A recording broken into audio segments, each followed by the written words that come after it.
What's up, everybody? It's Alex Leak and Friends NFL podcast. Back for another week. I'm your host, Alex Leak. We got Dustin back on the show. What's up, Dustin? What's up, man? Thanks for having me. Yeah, good to have you back on. No Brett this week, but he'll be back on soon. So this will be me and Dustin for this episode. And this is Super Bowl 55 recap show. Hell of a Super Bowl. For some people, other people didn't think it was that good, but 31-9, ass kicking by the Bucks of the Kansas City Chiefs. Dustin, a lot of Chiefs fans are upset at the officiating in this game, but in my opinion, they didn't have much to do with the outcome. This was just a Bucks, overpowering performance. And what do you think? Do you think the refs played a big part, or the Bucks were just a better team on Sunday? I mean, there was a couple calls that could have, changed the game, but at the end of the day, Kansas City had a big distraction that they had to worry about. So I think they all had that on their minds, and the Bucks just came ready to lay the wood, and that's exactly what they did. Yep.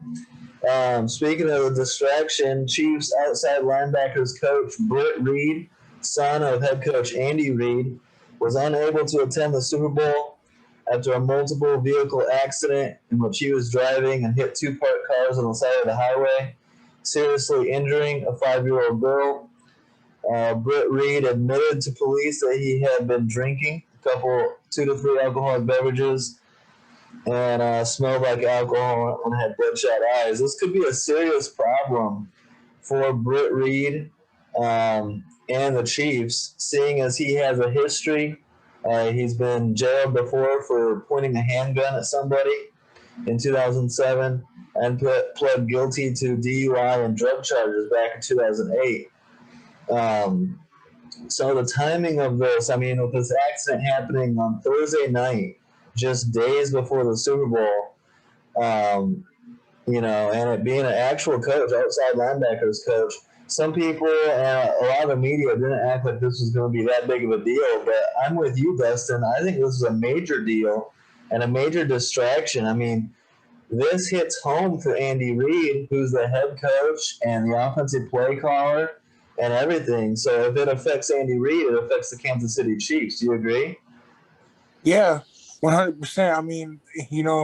It's Andy Reid's son, so he has to think about what's going to happen to his kid and the organization of what could have happened to him, and Right. also about trying to coach and win a Super Bowl. So he had so much going on, and I just feel like it was overwhelming and too much for him. Yeah, and if you look back at the history with Andy Reid's had, his kids have had issues. Unfortunately, he lost his other kid to an overdose on drugs, Garrett Reid. That had something to do with when Andy Reid was head coach of the Eagles. Now with Britt Reed, and we'll see what happens here. Hopefully he wasn't drunk or whatever, but a horrible thing to happen right before the Super Bowl and a huge distraction. And what leads me to believe that it was actually affected the outcome of the game is that the Bucks adjusted when the Chiefs and Bucks met back in, I believe it was like week 9, week 10, when they met earlier in the season. Maybe it was week 12. I think it was week 12 actually. But when they met, since then the Bucks adjusted. They adjusted the way they played defense. They adjusted their game plan, and the Chiefs did not. They pretty much came into the Super Bowl with the exact same game plan as they had back in week 12, which was just drop back and throw it deep and all that. And without tackles, with their backup tackles, with no Jeff Schwartz, no Eric Fisher, or not Jeff Schwartz, Mitchell Schwartz, and Eric Fisher, they had Mike Remmers and Andrew Wiley in as backup tackles. And I think you would agree with this, Dustin, when you got backup tackles and you're trying to stop the pass rush of JPP and Shaq Barrett, the Chiefs should be short routes and get the ball out quick and try to run the ball on offense to slow those pass rushers. Instead, it seemed like they were dropping back 5, 7-step dropbacks, and the pass rush was getting to Mahomes' face like right away. Did you see Yeah, that? I agree. I think it was more of Tampa adjusting to it, and Kansas City stayed with what they do best. Their drop back, get Mahomes out of the pocket type of offense, and they wanted to stick to that instead of adjusting to what the Tampa defense was doing. Yeah, I think you have to adjust, especially with there's two starting tackles out of the game. They have to adjust, and they just didn't. And to me, I mean, that's a recipe to lose the game. I don't care who you're playing. What you can take from this though is if your other teams watch that film to see exactly the kind of adjustments Tampa made to be able to stop Patrick Mahomes. Yeah, exactly. That's the recipe now that all teams are going to be, trying to figure out. It starts with pass rush, and an excellent job by Bucks defensive coordinator Todd Bowles, who had the secondary playing lights out. I mean, we talked about the secondary a lot throughout the season, how they were young and up and coming, and it seemed like the secondary was a big reason this Bucks defense went on a long playoff run and eventually won the championship. Do you agree? You think the secondary played a big role? Oh yeah, I mean, most definitely. I mean, if you see the quarterbacks, that they had to stop in the playoffs with Rodgers Yep. and Brady. Mahomes, Yep. and it was just they did a great job. And young guys, Antoine Winfield Jr. really put locks on Tyreek Hill. Yeah. And Carlton Davis, who I've been talking about on this podcast, going back to the offseason, but all season long, he allowed, 200 first quarter yards to Tyreek Hill in week 12. But in this Super Bowl, I believe he held Tyreek Hill to like 14 yards receiving on 2 catches. So a hell of a job by Carlton Davis and the entire Bucks secondary of pretty much taking Tyreek Hill out of the game and making it, Mahomes and Travis Kelce, and that's about it. So an excellent game. Yeah, that's very hard to do. Yeah, and it's not like this Bucks. The pass rush and the secondary go hand in hand. You get good pass rush, it helps the secondary. You get good secondary play, it helps the pass rush get home. And this Bucks pass rush didn't sneak up on anybody. They come into the Super Bowl. They had 5 sacks in the NFC Championship game against Green Bay. So to me, it's almost kind of inexcusable that the Chiefs were caught kind of napping game plan wise going into this big game. Do you agree? Yeah, absolutely. Absolutely. Sorry about that. You have to even think, even without those tackles, Tampa Bay came in motivated, and I still think that defense would have stopped Mahomes. Yeah, it would have been a better game, I think, but yeah, that pass rush was nasty, and it really showed out as the Bucks, I believe, went 7-0 in the final 7 games. So they were hot, and they showed out in this game. Now the Bucks started slow, forced a punt on their first 2 possessions, no points early. What do you make of the stat going into this game that Tom Brady had 0 first quarter Super Bowls uh, in the Super Bowl in his career? That's pretty crazy. Yeah, that's really crazy. But they ended up getting 7 in this one late in the first quarter. But they started out slow. Frank Clark getting a sack on Tom Brady. Um, Now, let's go here. I mean, the Bucks defense, and we talked about the pass rush. We talked about the secondary. Devin White and who's the other guy I'm thinking of? Shaq Barrett, right? No, Devin White and Levante David. Those 2 linebackers played great as well. I don't really see a weakness in this Bucks defense, and I think that's a big reason they won the Super Bowl. How Yep. about winning the Chiefs to just 9 points and no touchdowns? I don't think even in our wildest imagination we would have never predicted and the Chiefs don't score a touchdown in this game. Yeah, that was nearly an impossible thing to do. With that explosive offense, I believe they were averaging almost over 30 a game, and Yeah. to be held to 9 is pretty impressive. But I just have to say, Devin White is going to be a star. Yes. I loved him coming out of LSU, and he's really proven himself here in the NFL. He's so quick, sideline to sideline speed, chasing down running backs, wide receivers, whoever. And then his instincts, his ball skills, all that are, future star for sure. If If not a the if the Bucks can keep this core together, I could definitely see them repeating easily. Yeah, they could. And there's already talk about the Bucks adding running back Adrian Peterson this offseason. Yeah, and I heard a little bit of talk circulating about maybe a trade to go get Odell Beckham Jr. Yeah, you never know. They're going to be aggressive, and so it's going to be fun to watch. Now, so let's see here.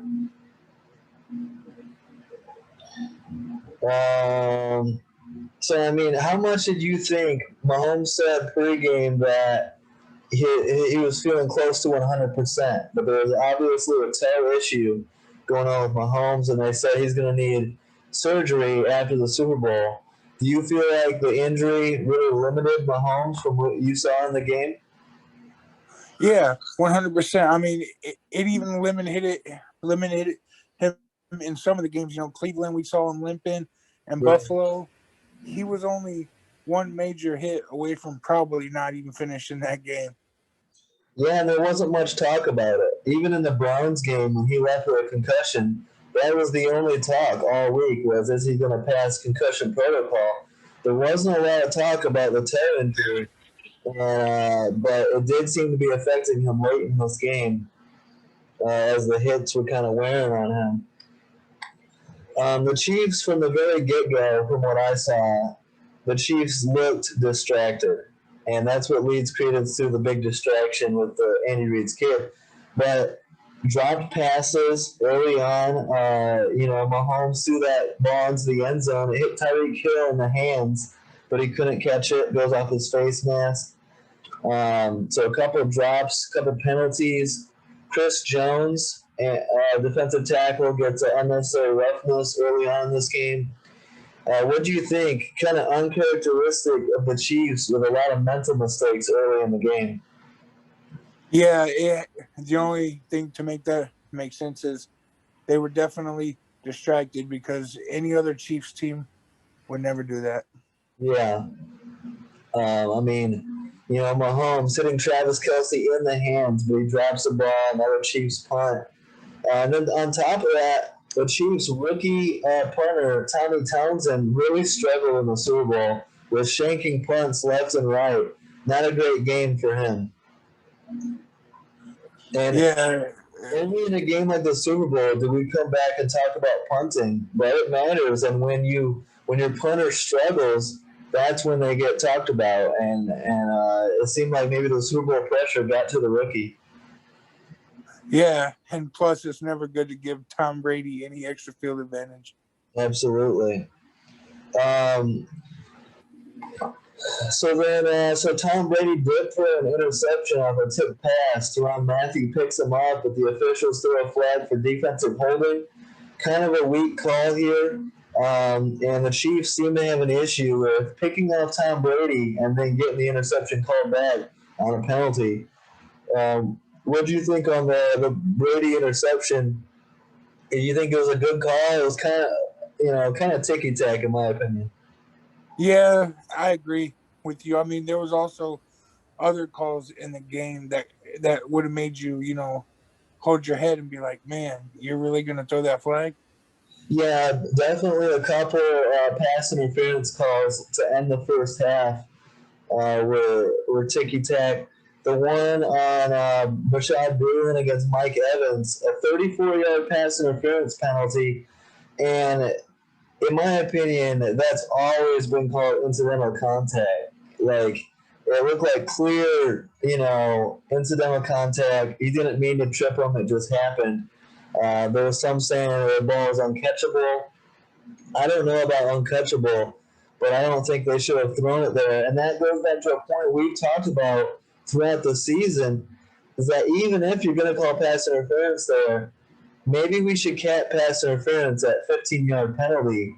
A 34-yard penalty there is pretty costly. And do you think they should, do you agree that maybe we should look at changing the rule and stop having these 30 plus, 40 plus yard penalties?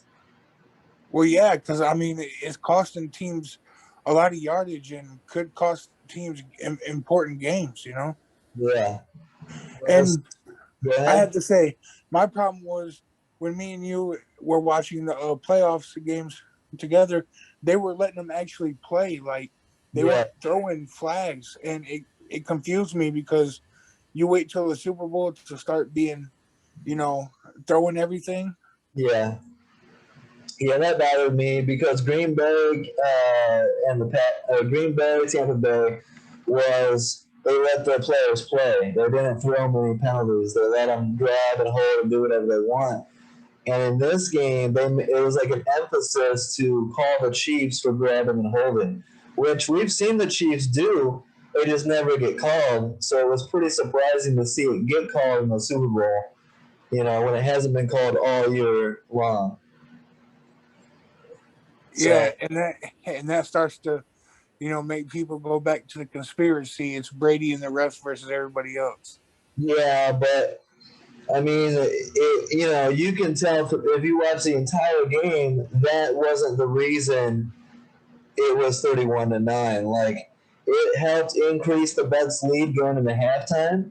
But even Tony Romo said, with Mahomes, it's just a guarantee. He'll have his team back in it with a chance to win in the fourth quarter.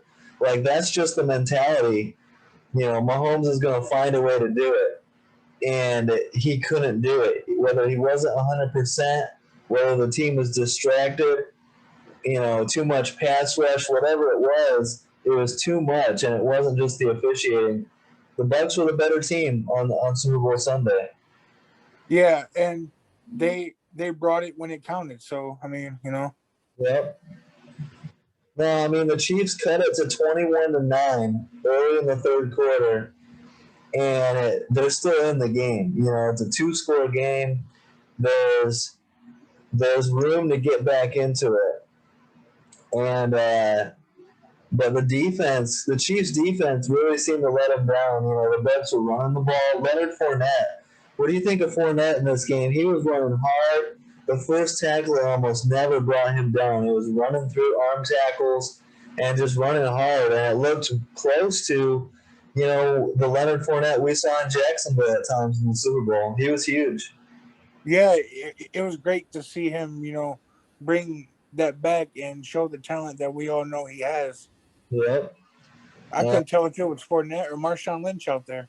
Yeah, and a 27-yard touchdown run takes it from 21-9 to 28-9. And at that point, it's still third quarter, but you're starting to wonder at 28-9, do the Chiefs can they, is this too much for even Mahomes?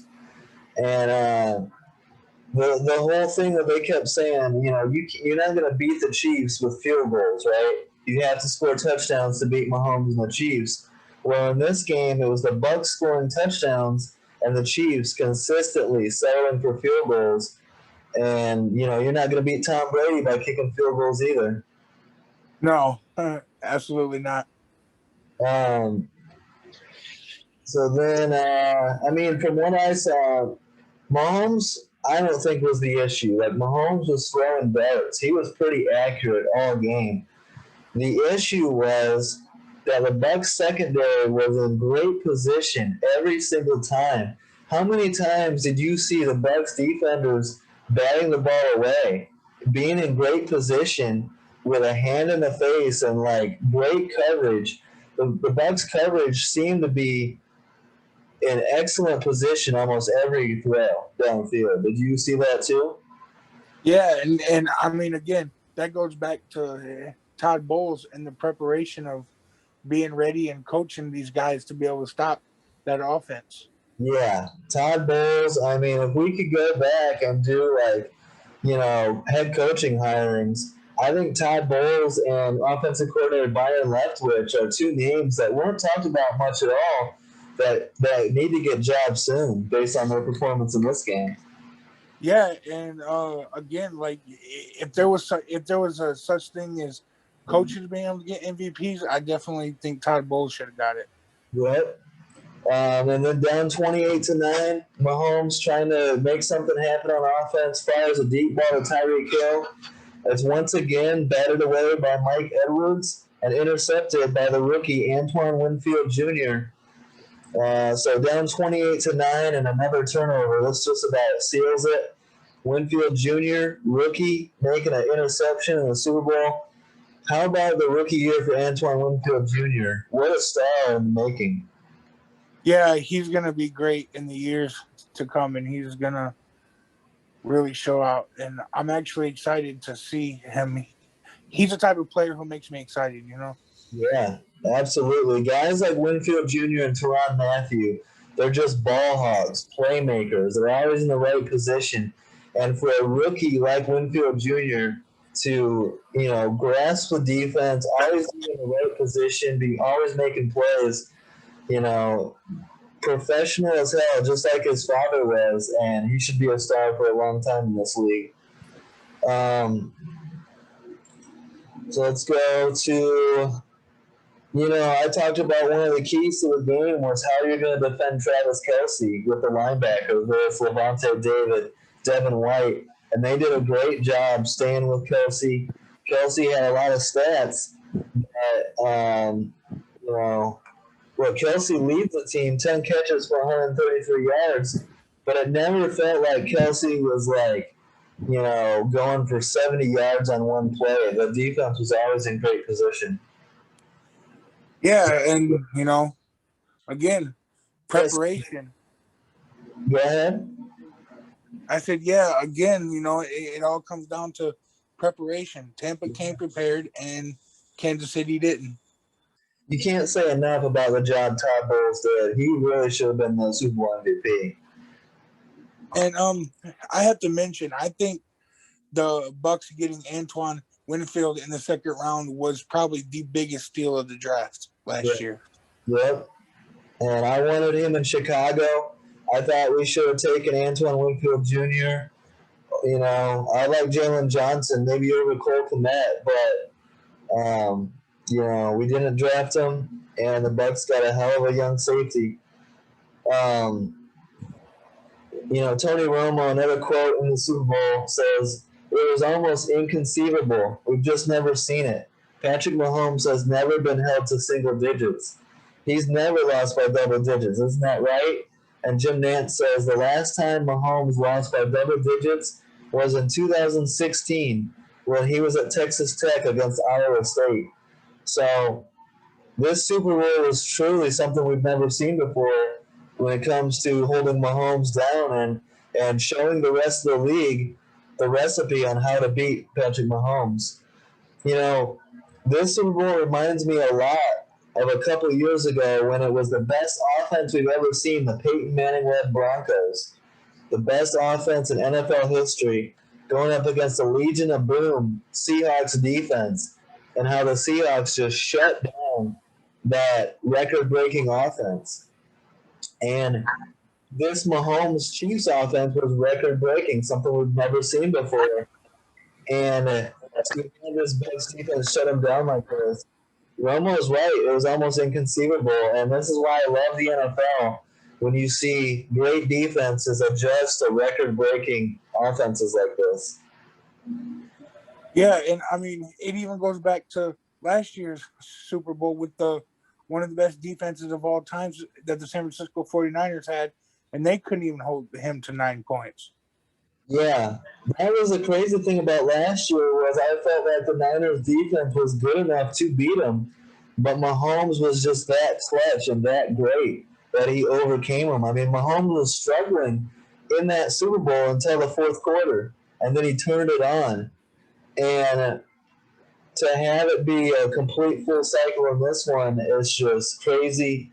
This is why I love the NFL, though, Dustin. At the end of the day, tell me if you agree with this. This Super Bowl just cements it. Super Bowl defense wins championships at the end of the day. Do you agree with that? I've been saying that since I started watching football. I mean, Me it's too. the proof is in the pudding. I mean, you Ravens when they beat the 49ers, they didn't have a great offense, but they had a Yep. damn good defense. Yep. Ray Lewis, Ed Reed. At the end of the day, these great defenses, find a way to win Super Bowls and beat these amazing offenses. And the result of this Super Bowl, I was telling people, I'm going to have a smile on my face the entire offseason because, all is right in the NFL once again. And the dominant defense gets the win in the Super Bowl. Yeah, and I mean, you can even go from a quote from Nick Saban. He puts all his best athletes on defense because defense wins ball games. Yep. How many championships does Saban have? He's got the resume to prove it. Yeah, and so I mean, people just sleep on defense, but without defense, you're nothing because it's just going to be a shootout, and eventually, a team's going to get tired and not want to be able to score. Yeah, and another point to this game, I think it was unprepared, distracted, and not a great mindset, not a good game plan for the Chiefs. Their leading rusher, so the Chiefs running backs touched the ball, had 11 carries, 11 rushes. That is not going to work in this game, and the reason why is because you've got two injured tackles. So you can't. The Chiefs should have done a much better job early in this game in the first half of establishing the run, because that would then make it easier or more conceivable that you could buy time for Mahomes in the second half. And even if they didn't establish the run, but they dink and dunk and short throws, get the ball out quick, whatever you had to do to protect Mahomes. In the second half of this game, Mahomes was getting destroyed because the pass rush didn't care about the run anymore at all. They knew they didn't have to play it. So JPP and Shaq Barrett and even Ndamukong Suh just pinned their ears back and rushed the passer. They don't have to worry about passing lanes, any of that. Just rush the passer, and you started seeing Mahomes just getting killed, getting triple hit by JPP, Devin White, Sue. Those are not guys you want hitting your quarterback hard on national TV in the Super Bowl. You don't want to see Mahomes getting hit by Pierre Paul and Donkey Kong Sue and these guys. They started getting ugly quick. Yeah, I mean, it got ugly, but then, I'm surprised Andy Reid didn't adjust because I figured with them bringing the pass rush, doing a little bubble screen here and there and trying to get Tyreek Hill and Hardman in space would have helped them a lot.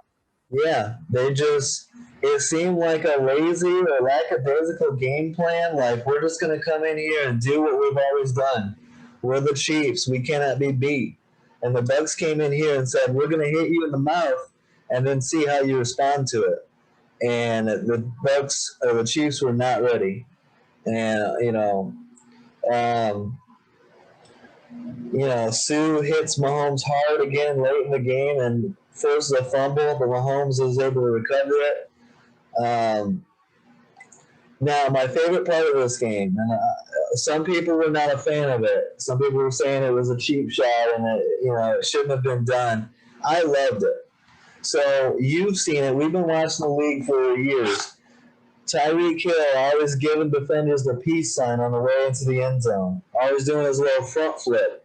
Always showing out. The Chiefs are one of the loudest locker rooms and cockiest and talk the most locker rooms in the entire league. So we get into the Super Bowl, and if you remember when the Chiefs and Bucs played in Week 12, the picture of Tyreek Hill giving Antoine Winfield the peace sign as he goes into the end zone, in that win. So the Bucs are blowing the Chiefs out, and Antoine Winfield gives Tyreek Hill the peace sign after turning it over on downs. And he gets flagged for it, but in my opinion, for taunting, but in my opinion, it's worth it. Totally worth it. A great comeback. It's like Winfield gets the final say. Sure, give me the peace sign. Do your front flip in the regular season. Enjoy that win. I'm going to give you the peace sign when we win the Super Bowl and steal it from you. And I mean, I loved it. What did you think of that? Yeah, I think it definitely should not have been a penalty. I mean, it was Winfield Jr. was just having fun and being cocky back, and that's Yeah. football. I mean, see, if you're going to flag Tyreek Hill for it week 12 and then you flag Winfield Jr. for it, sure, I'm okay with it. But the fact that they never flagged Tyreek Hill for that, then don't flag Winfield Jr. And you know it's a Super Bowl, emotions are running high, there's a lot on the line. Man, let the guys play, you know what I'm saying? Yeah, and I mean, he was just excited because he locked him down a lot of times in the game, and he just figured, hey, game over, buddy. Yeah, got revenge. And what did you think? I'm sure you saw this with Shannon Sharp, Nick Wright, certain talking heads in the media. So many media picked the Chiefs to win this game and were cocky about it and confident and talking about a Chiefs blowout. And Shannon Sharp was one of them talking about saying before the Super Bowl, saying, I believe this Chiefs team is going to three-peat. Now, we've never had a three-peat in NFL history. Don't you think it's reckless of guys like Shannon Sharp and Nick Wright and these media talking heads, giving so much praise to the Chiefs and disrespecting Tom Brady and the Bucks? Like, I feel like it was ridiculous the amount of disrespect by media and people giving the Bucks no chance to win this game. I thought it was pretty strange. What did you think? Yeah, and I mean, and to be honest, the Bucks were sitting back, and I guarantee you they were watching all that, They were and loving that's it. what was, Yeah, and that's what was adding fuel to a fire that was already hot, and you just don't want to do that. I mean, again, not only are they disrespecting the Bucks, but now saying the three-peat, they could be disrespecting other teams who are on the rise. that's my So issue. And it's not just teams that are on the rise, it's the great teams that have come before them in NFL history. How many great, unbelievable football teams have we seen win championships and not three-peat? I mean, I think about the 85 Bears who should have won multiple championships but couldn't three-peat. I think about the Dallas Cowboys with the triplets. You know, all those Patriot teams with Tom Brady. yeah, The Peyton Manning Colts were talented enough to three-peat but couldn't do it. So there's a lot of great teams in NFL history, and it's so disrespectful when you see media and people that get so caught up in what's happening right now and disrespect the history of the game.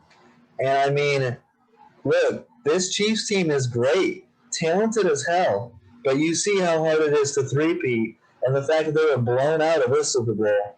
No three-peat for Kansas City, and that's why I don't buy into a lot of this talk and a lot of the media. The overhype is just ridiculous. yeah, and I mean, me, if I'm an opposing team, I would love for them to just keep saying I don't have no chance, because that would make me want to really prove the haters wrong. Yeah, absolutely, and the fact that not a lot of people are talking about the fact that the Bucks were playing at home, the first time ever, home field advantage in the Super Bowl, and they blow out win. Do you think home field advantage had some, played a part in this game? Oh yeah, most Yeah, definitely. I mean, they didn't have to go nowhere, yeah. But then they're you know. sleeping in their beds, getting ready for the Super Bowl. And back to the disrespecting about the other teams. Yeah, I mean, it's we live in a modern era where most great players don't even reach a Super Bowl. yeah. It's hard. It's hard to get there, and it's hard to win once you do. And we also live in a world where whatever's happening right now is the greatest thing ever. We hear that all the time in the media and all that, and it sells, right? It sells to be like, oh, this Chiefs team is the greatest team that's ever been assembled. Well, pump the brakes on that. The more you know about NFL history, the more you know that history repeats itself. And just because you're great now doesn't mean it's going to last. And so we'll see. And my favorite thing about the outcome of the Super Bowl is so far in Mahomes' career, it's looked pretty easy for him. He comes in and it goes all the way to the AFC Championship game. And then, in his first year as starter, and then he goes and beats a great Niners defense and wins a Super Bowl in his second year starting. And just like that, he gets paid $500 million. He's got all the endorsements. He's got all the media talking about a three-peat. And now this is Mahomes' first taste of adversity. And I'm really looking forward to seeing how not only Mahomes, but this Kansas City Chiefs team as a whole responds to a little bit of adversity, responds to an off season of what went wrong and how do we fix it and how do we get back on the mountaintop. And I'm really looking forward to seeing what this Chiefs team does in 2021 and going forward. Yeah, and for them to have said that about the three-peat, look, I'm going to be honest. I'm not a Tom Brady guy, but you can never go against, saying a Tom Brady team is going to get blown out. That's just crazy. Exactly.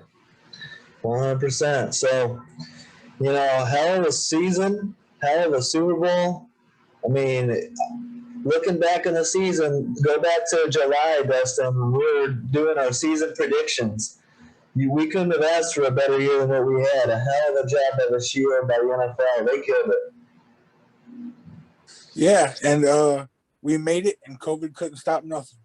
COVID couldn't stop the shield. Let's go to, so Tom Brady wins his 7th championship and 5th Super Bowl MVP. We were having some of these talks going into Bucks Saints and Bucks Packers. Brady wins a Super Bowl. What do you think? What does that do for Brady's resume? 7-3, most championships all time in the NFL. What do you think? I mean, it's hard for me to admit, but you can't not have to agree that he's probably the greatest player to ever touch a football. It's crazy. I mean, had he not have had two miracle catches, he would have 2 miracle catches. Yeah, he would have 1 loss in the Super Bowl. He would be 9-1 in Super Bowls, and so it might sound like I'm on here, just Tom Brady is the greatest thing ever. Just loving Tom Brady. I'm not. I thank God every day for those Tom Coughlin, Eli Manning Giants teams, for bringing some parity to the NFL. Even Nick Foles and the Eagles, for stopping Tom Brady at least a little bit. Those Giants teams, those were some of my favorite Super Bowls too. Again, defense wins championships. And those Giants defenses were able to stop Tom Brady. And I'm thankful for those Giants teams. But I know, how crazy would it look if Tom Brady was 9-1 with 9 championships right now? I'm glad he isn't. Yeah, you would even say he has an argument to be the greatest athlete of all time. Yeah. I mean, you would put him up there with, who's that? Like Serena Williams and Michael Phelps and Tiger Woods and stuff like that. So my question to you is, do you think that injury is going to be long-term for Patrick Mahomes? No, I don't. I think he'll get surgery on it this offseason, be back to normal, and be good to go for 2021. And you know what I expect? I kind of think I'm leaning towards, tell me right now, do you think this Bucks team can go back to the Super Bowl next year? Absolutely. There's no reason why they can't. Absolutely. In my way too early prediction, I think we get a rematch in next year's Super Bowl, Bucks Chiefs. I was gonna say Indy Bucks, but I'm just reaching for the sky. But yeah, I'll go for it if you guys get Luck or Aaron Rodgers or something like that. Need that soon. But another question is, so when you were talking about the media being crazy, talking about a three-peat, how would you take this when they were talking about on First Take about could Mahomes pass Brady and be the GOAT? Well, so I don't, I can understand that more.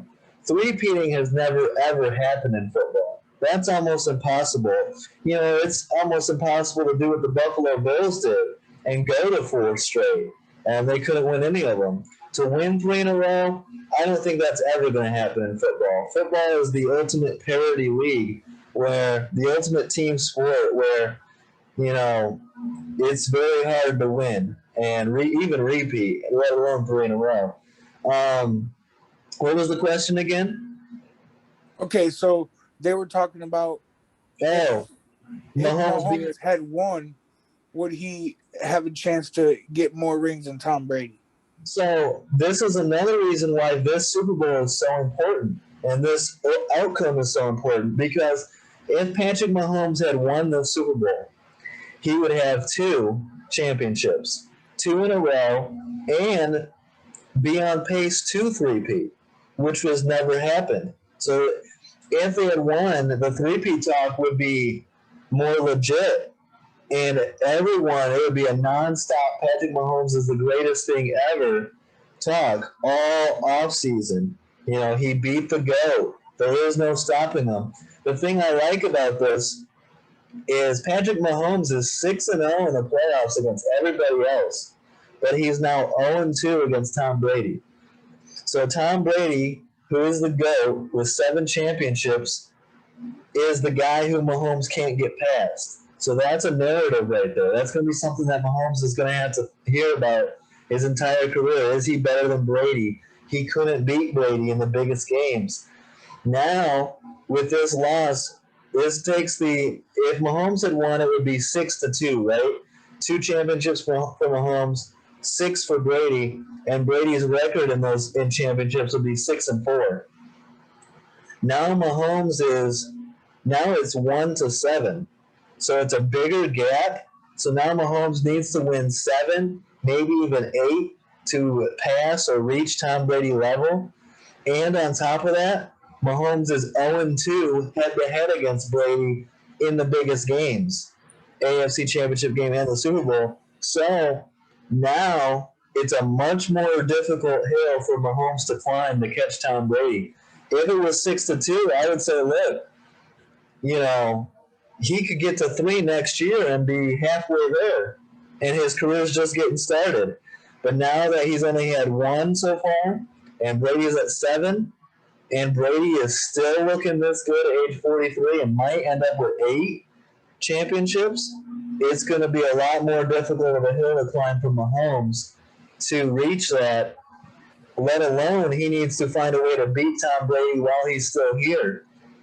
And Tom Brady is heading towards age 45 and not relinquishing the GOAT, not even relinquishing the best team in football now. So it's going to be hard for Mahomes to get there, and Brady is really solidifying his place in NFL history right now. Yeah, and I mean, a stat that I keep telling people is I remember, the Bucks had one of, if not the worst, winning percentage in the 2010s era, and Brady took a team that was completely irrelevant in one season and won a Super Bowl. Yep, he completely turned it around, and he brought in so many weapons. Chose to follow him to Tampa Bay. Leonard Fournette, Antonio Brown, who else? LaShawn McCoy. He wasn't really a factor, but still. So Gronk. How can I forget Gronk? How can we not talk about Gronk too, who wasn't really a factor all season long, and then steps up in the Super Bowl with 2 touchdowns. Gronk to Brady, that connection, man, and Gronk's always going to be a factor in the big game. Yeah, in my opinion, Gronk should have been Super Bowl MVP, but yeah, I agree. Or you could go Devin White. I mean, both should have been in consideration. I would have loved for it to go to a defensive player. Yeah. Yep. So, Tom Brady is not retiring this offseason, so I think chances are high. We'll see if someone can dethrone Mahomes in the AFC, but at this point, a Brady Mahomes Bucks Chiefs rematch looks, likely. And so we'll see if we see it again next year.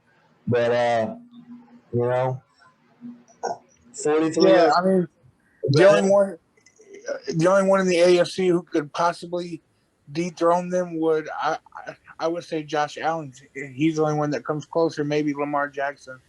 Well, the Bills got to revamp that defense. And if I'm the Ravens, I'm trying to get Lamar Jackson the number one weapon. Imagine Lamar Jackson with a DeAndre Hopkins or someone like that.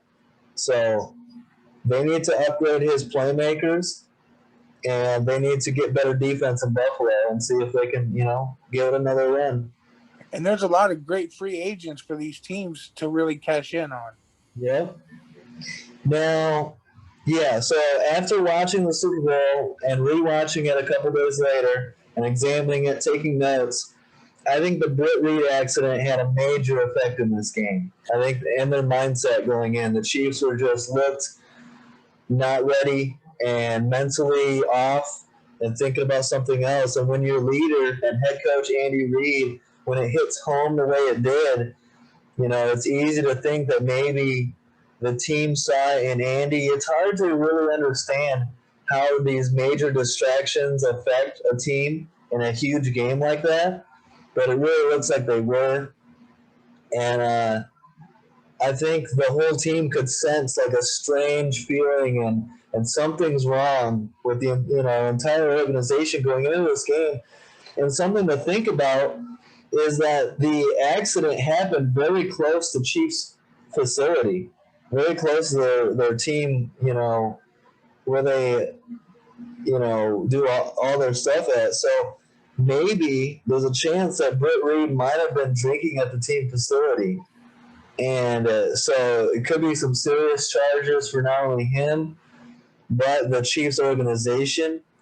And I have a feeling, I tweeted this, I think there's a chance that Andy Reid calls it quits and retires here coming up shortly once this whole investigation gets concluded.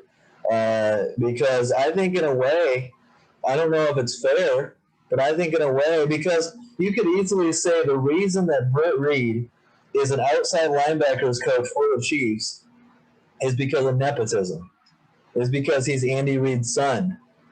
And because of Britt Reid's history with drinking and drugs, that maybe this job is to help Britt Reid stay sober, stay on the right path, and get his life together. So I think that Andy Reid feels responsible for the distraction and drama and maybe for the Super Bowl loss. And I think that there's a chance that Andy Reid retires here and maybe takes a break from football for a couple years. That wouldn't surprise me. What do you think on that, Dustin? I mean, that could happen, and I'm not saying that it won't, but I think it's just a little far of a reach just because of the fact that Andy Reid, I think, is still hungry and wants to win. And I think honestly, I think it's all going to get brushed under the table. Well, we'll see. I mean, it could be serious charges if it's his second DUI and it sent a little girl into intensive care and put her in critical condition. If he's deemed to be intoxicated and under the influence, he's going back to jail, bro. And Yeah, if but that's the case, my problem is, why would he even be allowed in to even be in the league coaching after his first two charges? that's the thing, dude. So there's a lot of people talking about why hasn't Eric Bieniemy been hired? And they look back at a couple like a DUI and some stuff way back in the early 2000s, late 90s. And if you're not going to hire Eric Bieniemy because of those, and then you look at and see what Britt Reid's history is with going to jail and the handgun issue and previous DUIs, it makes you wonder, like, should he have been a coach in the league to begin with? And, there's a lot of uncomfortable stuff to go with this story. And most importantly, we feel bad for, the family that, had their kids hurt because of someone that could have been drinking and driving. So, And I mean, I just want to throw this out there. yeah. If that was a player, Roger Goodell would have been all over them.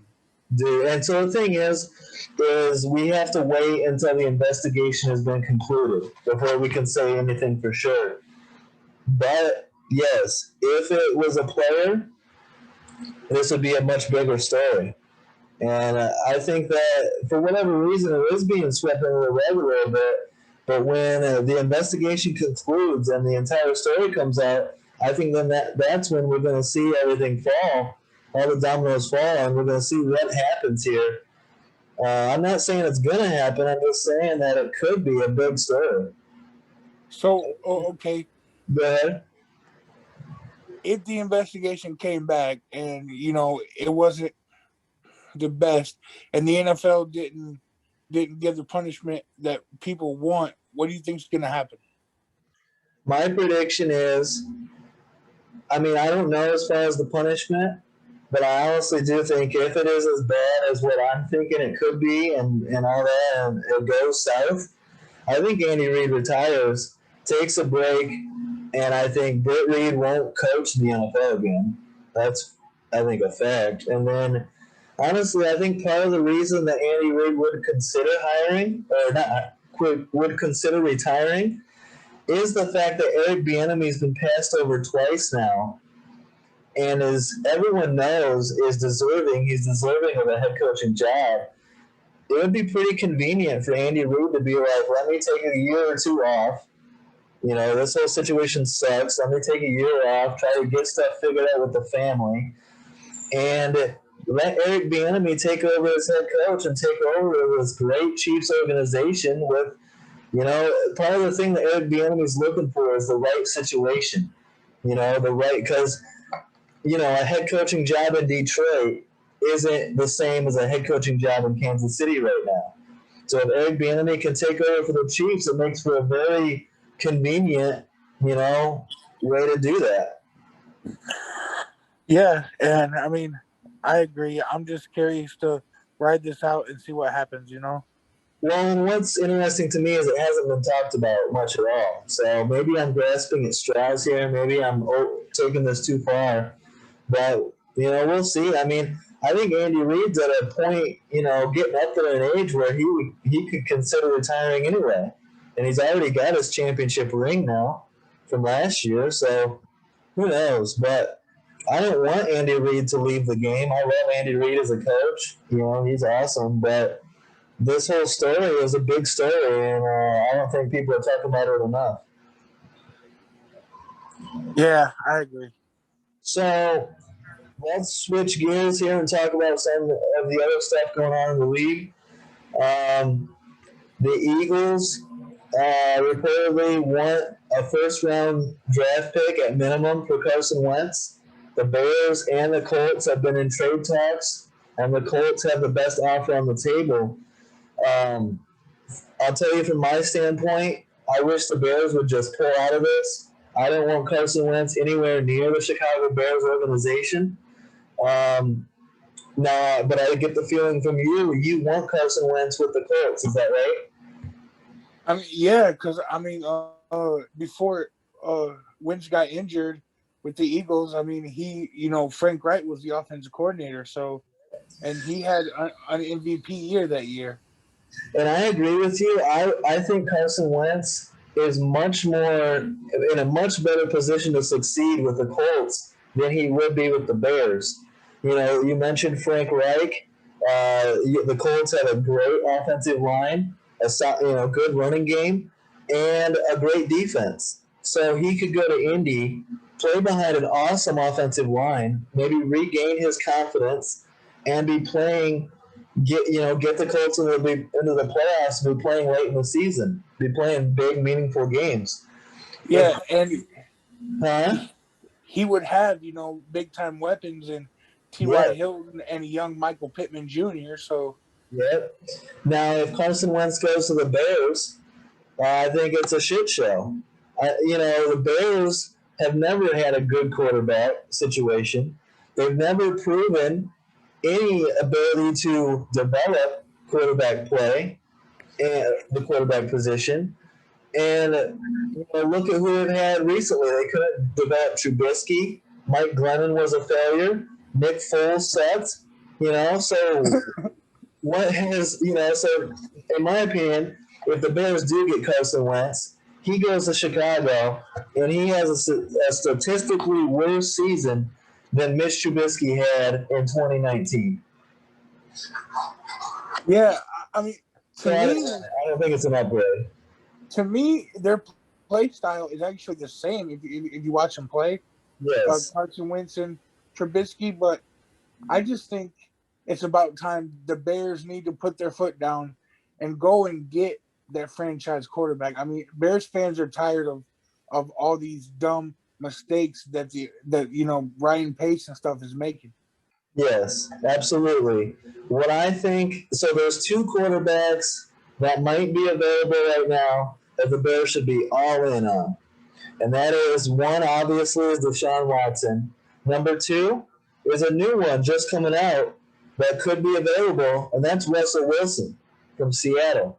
Those are the only two quarterbacks from the Bears that I'd be interested in it. And the reason is I believe they are talented enough to overcome the incompetence in Chicago, the incompetent coaching staff, the incompetent, culture that is in Chicago right now.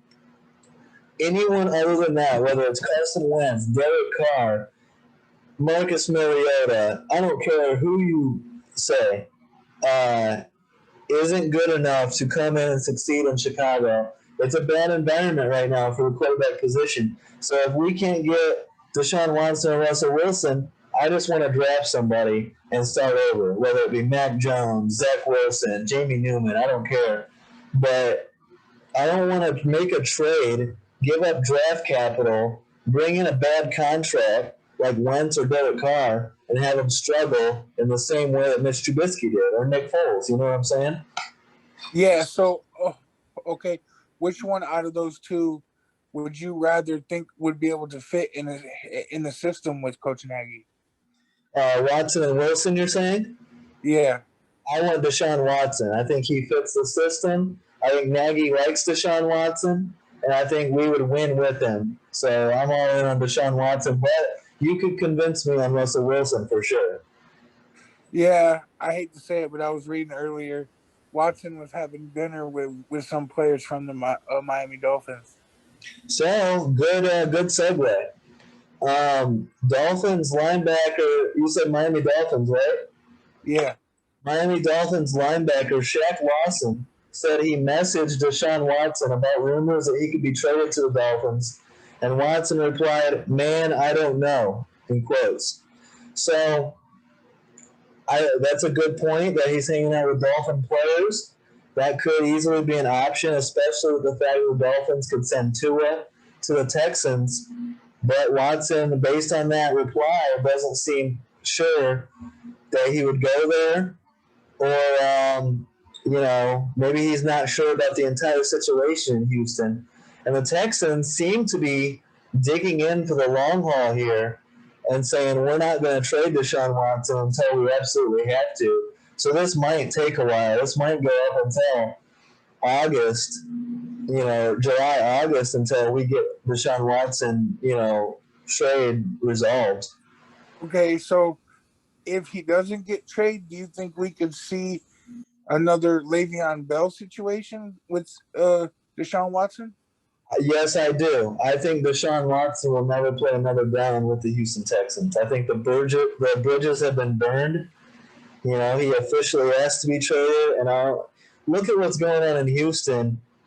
It's a shit show. They just released veteran defensive tackle J.J. Watt, and he was borderline about to start calling out, what's going on in Houston.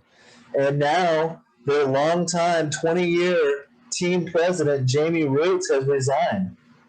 So the Texans are absolute trash organization right now. No one wants to be there, and no one wants to go there. Not only are they going to have a hard time keeping, they're not going to be able to keep Deshaun Watson. They've already lost J.J. Watt. And I think they're reaching to the point where they're going to have a hard time convincing free agents just to come there. They're going to have to overpay players just to sign with the team. Like the Texans are in for a tough couple of years coming up. Yeah, it's going to be rough, but I mean, you can always come back from it. But Yeah.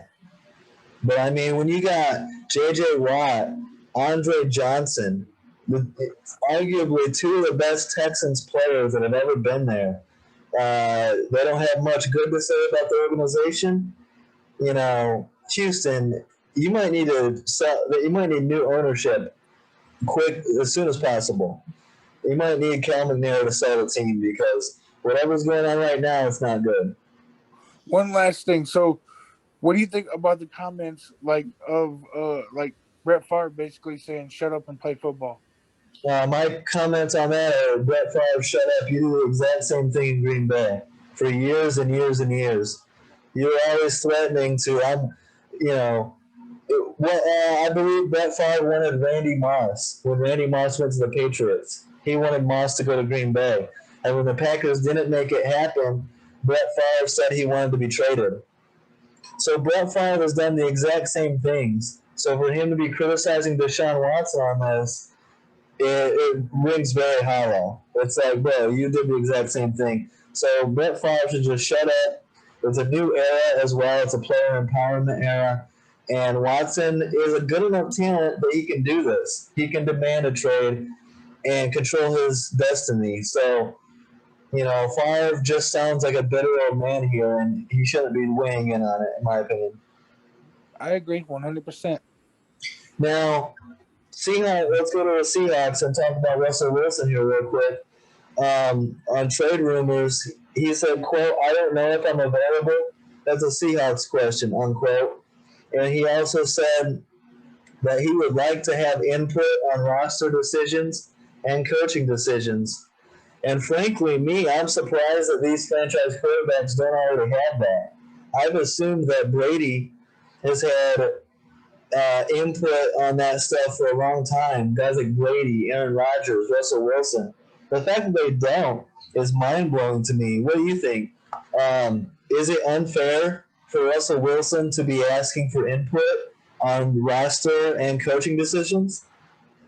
No, because I mean, we've seen it happen in the NBA with LeBron, Kobe, and Yep. others, and they got to pick who they were comfortable with coaching them. And I mean, there's nothing wrong with that, And I mean, if you have the smarts and the talent, and you want to bring in who you want to bring in, I don't see anything wrong with that. Yeah, so I brought it up a lot in talking about LeBron, how people are like, well, he never has any help. And my pushback is, well, he gets to choose a lot of the players he plays with. And so here's my thing on the NFL. And in dealing with these superstar players in general, I am 100% on board. You should always consult with the star players on who they want to play with and who they want to play for. You're telling me you don't want Tom Brady, Russell Wilson, Deshaun Watson to be happy with who they're playing with and who they're playing for? Absolutely you do. And a comment I saw Jacquez Green say on Twitter, he said, you want us to bake the cake, but you don't want us to pick the groceries. You want us to have success on the field, but you don't want us to pick the players we're throwing the ball to. Of course, you want them to have input. And even if you don't sign the absolute guy that they wanted, at least you gave them input. You allowed them to voice their opinion. And that alone will help a player feel better about the situation he's in. Don't you agree? Yeah, and at the end of the day, all these guys want to win championships, so they have the right to voice what they think would, make them successful and live their ultimate dream. So, absolutely. I mean, I know, people outside of football really don't understand what it's like to be an athlete and have dreams like that, and you're playing for an organization who doesn't care. Yeah. I mean, let's be honest, Houston doesn't care, and obviously Green Bay don't care. I mean, They should though, and it's going to lead to them having more issues. Like, so I've heard pushback from fans and stuff where like I don't get to pick and choose who I work with or who I work for. Look, it's not the same. It's not a good comparison. Guys like Deshaun Watson, Russell Wilson, Aaron Rodgers have had to work their ass off to get to the position they're in. They've had to prove game in and game out that they're elite and that they're worthy of a starting quarterback position of being a franchise quarterback. So they've earned it. So why, as an owner and an organization that's trying to win championships, wouldn't you want your best player, your team leader, to be happy, comfortable, and in the best position to win? I think same thing goes for Aaron Rodgers and why the Packers haven't surrounded Aaron Rodgers with more talent and more playmakers on the offensive side of the ball. It's like you got to keep these guys happy, and if the Packers have done it, maybe Aaron Rodgers and Green Bay would have more Super Bowls. absolutely. And I mean, you mentioned people, talking about like they can't pick and choose who they work for, but at the end of the day, they want more money. So Absolutely, and they'll go from job to job until they get it. yeah, so I mean, it's the same thing. You can't really criticize these players for wanting to better themselves. Yeah, they've earned it. They got to this point on hard work. Nothing's given to you, So, so what do you think on Russell Wilson's comments? Reportedly, Seahawks management is not happy. Russell Wilson's usually a guy that will go and do interviews and say the right thing and be a team first guy all the time. And he always says "Go Hawks" at the end of his interviews. But now, he's wanting more, and he goes on Dan Patrick's show, and for the first time ever, says some controversial comments and says how he really feels. Now the Seahawks are upset at him. What do you think here? Do you think that the Seahawks, should trade him, or what do you think? I mean, I don't think Russell Wilson did anything wrong. No, and I mean, if I was the Seahawks, I'd sit down with them and say, "Hey, are you frustrated? What are you frustrated about? Is there something that you want us to change?" And sit down with them and see that. And if they're not willing to help him or relieve his frustration, then why not ask for a trade? Yeah, and it's not. I mean, yeah. So I don't know. We'll see what happens there, but that's an interesting story to keep our eyes on. Another one is, so we've been talking about Urban Meyer taking over the Jags. How's it going to work? He's been a hell of a college coach, but can he do it in the NFL? Well, one of Urban Meyer's first moves as head coach of the Jags is now being met with criticism publicly and nationally. He hires former longtime University of Iowa strength and conditioning coach Chris Doyle, who has been accused of racist comments and bullying while at the University of Iowa. So it was met with backlash from the media. And, since then, just one day into being hired, Chris Doyle has resigned from the position with the Jaguars. So what do you think, Dustin, one of Urban Meyer's first coaching hires is another backlash and not a good move? What do you think of Urban Meyer so far? Not a great start. I mean, yeah, and I mean, history shows Meyer really doesn't make good hires, or he keeps secrets, about coaches that he shouldn't. Yeah. But anyways, I mean, maybe he was just trying to give the guy a second chance, and maybe 8 years ago, 10 years ago, that would have been okay. But now with the times that we live in, with, the social injustice and the Black Lives Matter and all that kind of stuff, that's not, And on top of that, players pay more attention to that now more than ever. And you look at what's going on in Houston, it's very similar. They don't want to put up with, the owner of the Texans said, we don't allow the inmates to run the asylum. And you can't say that about a bunch of players. You just can't say that. And so the fact that Now Urban Meyer makes a hire like this, players notice that in a hurry, and they're going to be like, well, maybe I don't want to play there. So it's easily swept under the rug as far as he resigns, and now the Jags don't have to deal with it. But it's an early indication as to what kind of organization Urban Meyer, what kind of program Urban Meyer is trying to run there in Jacksonville. Yeah, and so this is kind of a tough conversation for me. I don't really like to get Yeah. into it, but it's the fact, like I said, maybe Urban Meyer was just trying to give him a second chance. Because isn't it just allegedly that he used racist comments and he really wasn't proven on it? Well, he got let go at Iowa after a long time in Iowa, like 15, 20 years at Iowa. So, and it's pretty recent. He got let go in 2020. So it's a pretty recent story. And I think you can give him a second shot, but it's got to be 5, 10 years down the road. And it can't be in the NFL at a high, it became a story. And so the only way for a guy like Chris Doyle to get a second chance is to wait for the story to die down and come back where it's not going to be a major headline. And so it turned into a major headline, and it didn't work out. But he'll get his second chance, but it won't be in the NFL, I don't think. And it can't be less than a year after the allegations. It needs to be 5, 10 years down the road where it's not so recent in everyone's mind. You know what I'm saying?